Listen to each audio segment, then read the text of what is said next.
নান্না বিরিয়ানি মানে সেই স্বাদ। বন্ধু, আমি আর খেতে পাচ্ছি না, পেট ভরে গেছে আমার। বন্ধু, তোর মতো আমারও পেট ভরে গেছে, আমি আর পারতেছি না।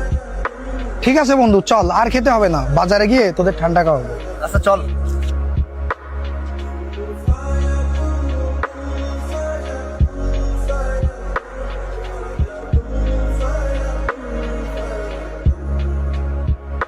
যাই বলিস, বিরিয়ানিটা কিন্তু সেই হয়েছে, বল।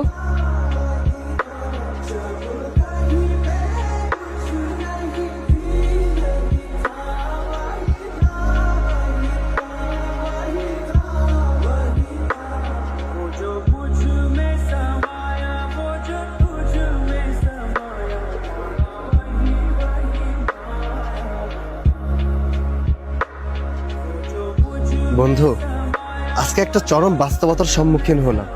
দেখ তোরা,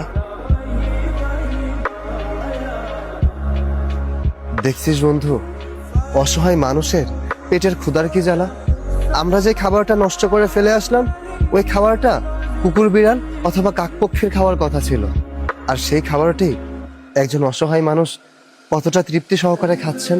আসলে আল্লাহ পাক আমাদেরকে ভালো রেখেছেন তো, তার জন্য ক্ষুধার যন্ত্রণা কি এটা আমরা বুঝি না। অথচ নিজেদেরকে যদি ওই লোকটির জায়গায় একটিবার দাঁড় করানো হয়, তাহলে আমাদের অবস্থান কি হতে পারে বোঝাই যাচ্ছে। দেখ বন্ধু, এতদিনে আমরা খাবার নষ্ট করেছি, আজকে থেকে আমরা প্রতিজ্ঞা করি আমরা আর কখনোই খাবার নষ্ট করব না এবং অন্যদেরকেও করতে দিব না। ঠিক বলেছিস বন্ধু, খাবার অপচয় করার মতো জঘন্য কাজ আমরা আর কখনো করব না।